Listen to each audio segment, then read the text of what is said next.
Assalamualaikum warahmatullahi wabarakatuh. Para ulama dan kiai-kiai yang tawadhu merupakan pewaris para nabi. Mereka yang alim ini memiliki karomah, keistimewaan di sisi Allah Subhanahu wa taala. Karena itu seringkali muncul kisah-kisah para ulama yang pernah bertemu dengan Rasulullah Shallallahu alaihi wasallam.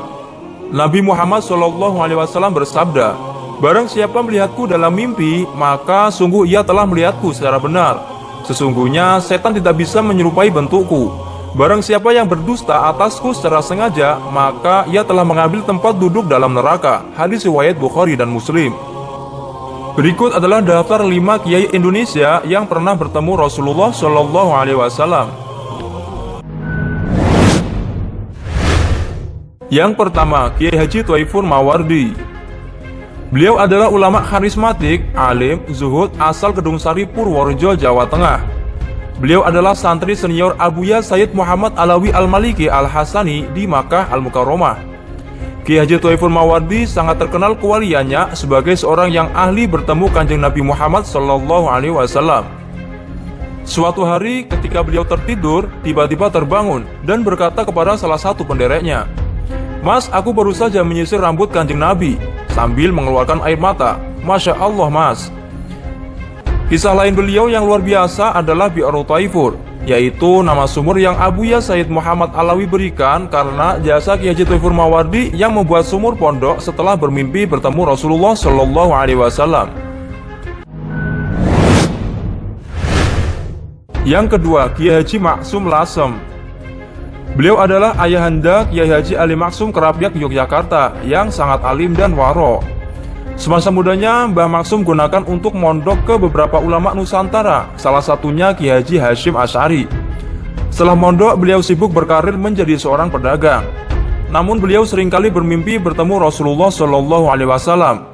Bahkan ketika di stasiun Bojonegoro, beliau tidak hanya bermimpi, melainkan bertemu dengan Rasulullah antara tertidur dan terjaga sembari menerima pesan dari Kanjeng Nabi, "La khaira illa fi nashril ilmi."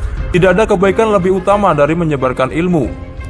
Dalam salah satu mimpinya, beliau bersalaman dengan Kanjeng Nabi, dan setelah bangun, tangannya masih wangi. Sejak itulah Kiai Maksum berhenti berdagang untuk fokus mendirikan pondok pesantren serta berdakwah kepada masyarakat. Yang ketiga, Kiai Haji Maimun Zubair. Habib Abdullah Zaki Al-Kaf ketika mau mondok ke pesantren Mbah Mun, beliau dikasih tahu oleh pamannya agar menutupi jati dirinya kepada Mbah Mun bahwa beliau adalah zuriyah Rasulullah. Sesampainya di pondok, Habib Zaki sowan kepada Mbah Maimun Zubair dengan menyembunyikan identitas aslinya. Singkat cerita, saat waktu tengah malam, kamar Habib Zaki digedor-gedor. Para santri pun kaget. Ternyata yang menggedor-gedor pintu kamar adalah Mbah Maimun Zubair. Lalu Mbah Maimun berkata, "Mana yang namanya Zaki?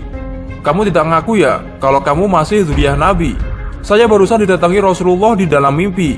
Lalu Rasulullah berpesan kepada saya untuk nitip cucunya. Kalau kamu masih tidak mengakui zuriyah Nabi, pilih mana, mondok di tempat saya atau keluar dari pondok saya." Yang keempat, Kiai Haji Umar Syahid. Beliau adalah ulama sepuh Pacitan, Jawa Timur. Kiai Haji Umar Syahid dikenal dengan sebutan Mbah Umar Tumbu karena beliau sering kesana kemari berjualan tumbu untuk membangun masjid di seluruh penjuru Indonesia. Ada amalan istimewa yang dimiliki oleh Mbah Umar Syahid sehingga ia bisa bertemu dengan Rasulullah Shallallahu alaihi wasallam. Amalannya membaca Yasin sebanyak 40 kali sehari semalam. Pernah juga ketika ditanya berapa kali membaca sholawat, beliau jawab, tidak pernah berhenti sholawat hingga bermimpi bertemu dengan Nabi. Kiai Umar sejak kecil memang dikenal seorang yang aneh, di mana memang untuk menutupi kealimannya. Yang kelima, Kiai Haji Hamid Pasuruan. Pada suatu hari, Kiai Hamid Pasuruan mengadakan peringatan Maulid Nabi, mengundang para masyayikh. Di antaranya adalah Kiai Asngat Syamsul Arifin Situbondo. Tibalah saatnya saat berdiri Mahlul Qiyam. Semua yang hadir pada berdiri, hanya Kiai Hamid yang tidak berdiri.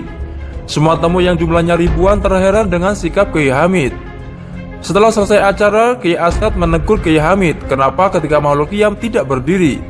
Lalu Kiai Hamid menangis terseduh sambil menjawab, "Saya tidak punya daya untuk berdiri sebab Kanjeng Nabi berdiri tepat di depan saya.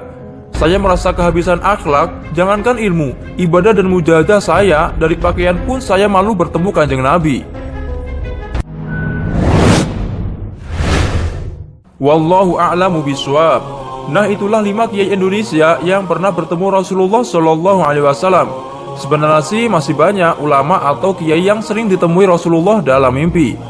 Di atas hanyalah sedikit kisah karomah para kiai di Nusantara. Semoga video ini bermanfaat dan menambah rasa iman kita kepada Allah Subhanahu wa taala. Amin ya rabbal alamin. Terima kasih telah menonton video ini. Jangan lupa untuk klik like, subscribe, komen dan share ya. Wassalamualaikum warahmatullahi wabarakatuh.